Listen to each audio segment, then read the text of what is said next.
The colony ship Adelphi's Wake had orbited New Carthage for 78 days before anyone noticed the girl. She had been there since the first shuttle, standing on the landing concourse among crates of atmosphere processors and racks of solar sails, her face pale in the filtered sunlight. Not one of the colonists claimed her, and not one of the officers placed her on any manifest. The ship's AI denied responsibility, and the quartermasters insisted she carried no supplies, no rations, no gear. And yet, every morning there she was, walking quietly through the camp that sprawled in the shadow of New Carthage's black basalt mountains. People glanced at her, then quickly looked away, as though their eyes slid off her. No one greeted her.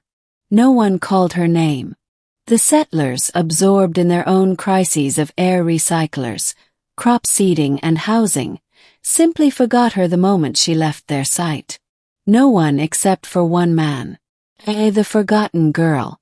Sergeant Elias Corbin had fought 3 wars before volunteering for the colonization initiative. His left arm was printed steel and carbon flex bone, his right leg a regrown vat-grown limb. He had come to New Carthage because the wars were over for men like him. Too much soldier, too little civilian. On the 79th morning, while repairing a plasma coupler, he noticed her. Not merely in passing but truly noticed. She stood at the edge of the crater colony, watching him. Her hair was the color of scorched silver. Her eyes so dark they seemed like wells without a bottom. She wore no colonist's badge, no ship-issued jumpsuit, only a simple shift the color of morning fog. When Elias lifted his hand in greeting, she tilted her head as though surprised. "You can see me?" she asked. Elias frowned. "Of course I can. Why wouldn't I?" She blinked and for the first time smiled. To the question. She followed him for days after that, though follow wasn't quite right. She walked beside him, sat across from him in the mess, lingered when he stood watch. And yet, when Elias asked others about her, they looked at him as if he'd gone mad. "There's no one there, Sergeant," said Dr. Imani, the colony physician, when Elias pointed across the table. The girl had been sitting right there, sipping from a tin cup. "Maybe the trauma's catching up with you." But when the doctor left, the girl leaned forward, eyes shining. "He really couldn't see me." Her name, she told Elias, was Sarah. She didn't know how she had come to be here. She remembered nothing before the landing concourse. She only knew one thing with certainty, a singular truth that burned through her like an engine's core. "I must ask a man to marry me," she said simply. "It is the only way I will matter. Otherwise I will fade." Elias thought she was speaking in metaphor. A displaced refugee, maybe. But when she said the word fade, her hand grew translucent, bones faintly visible beneath the skin. Startled, he reached out. His prosthetic fingers brushed hers, and she solidified again. Her eyes widened. "You can anchor me." Breathe the fading. Over the next weeks, Sarah confided in him. She was not human, not precisely. She was what she called an echo, an impression left behind by civilizations that had touched the stars before humanity.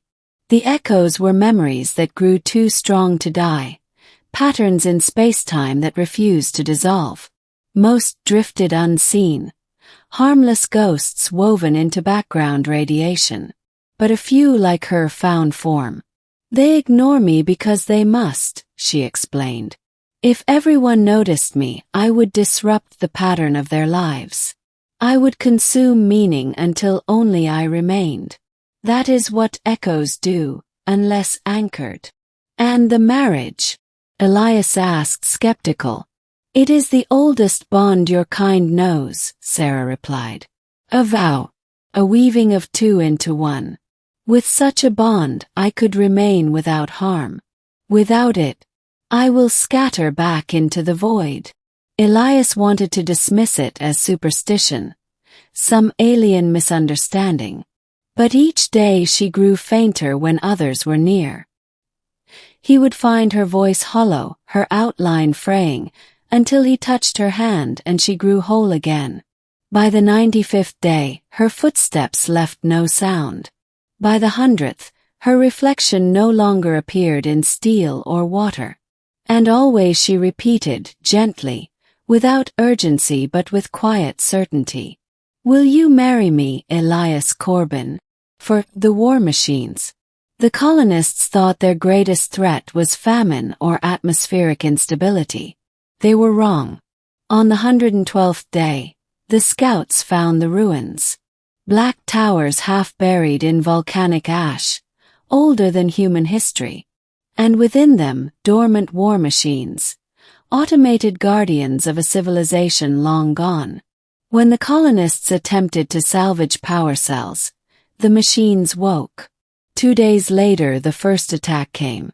The guardians descended in the night, hulking constructs of basalt and alloy, each step shaking the ground. The colony's rifles and drones barely slowed them. A dozen settlers died in the first hour. As alarms blared, Elias saw Sarah standing at the perimeter, watching the machines with calm recognition. "They are of my kind," she said softly. "Or rather, of the ones who made me. They will not stop. To them you are trespassers. Can you stop them?" Elias demanded. She shook her head. "Not as I am. Not unanchored." And then again, her voice quiet but certain.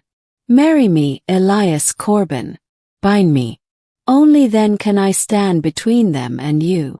Be the vow." The colony's defenses fell. Fire rained from the sky as the war machines launched pulses of plasma into habitats.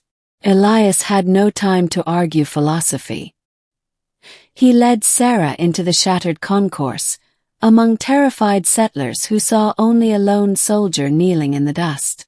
They didn't see the girl before him, didn't hear the words. But Elias spoke them anyway. The old words, stripped of ceremony but heavy with intent. "I, Elias Corbin, take you, Sarah, as companion, as partner, as anchor." And she answered, voice like starlight across broken stone. "I, Sarah, take you, Elias, to bind me to this world, to stand so I may not fade." The moment the vow was spoken, the air rippled. Light poured from her skin, weaving filaments around her form. Where before she had seemed fragile and transient, now she was solid, radiant, undeniable. The settlers gasped as suddenly they saw her. For the first time everyone saw her. And the war machines paused. 6. The Battle of New Carthage. Bound, Sarah was no longer merely an echo. She was a convergence of memory and present, a living weapon born of vows and forgotten civilizations.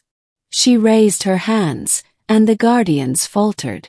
The basalt giants turned their cannons on her, but the blasts dissolved against a field of shimmering resonance. She struck back not with missiles or plasma, but with meaning, waves of distortion that unraveled the machines at the core.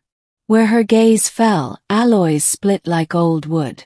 Where her hands rose, guardians toppled as if cut from strings. Elias fought beside her, rifle in hand, a man among gods. While she tore through their ranks, he defended the settlers, leading evacuations, dragging the wounded to safety. Together they became a story, one no colonist could forget, though none would ever truly understand it. By dawn, the war machines lay silent. The ruins smoked. The colony still stood. 7. The aftermath. In the days that followed, colonists looked at Sarah with awe and fear. Some called her savior. Others whispered abomination. She, who had once been invisible, was now unavoidable.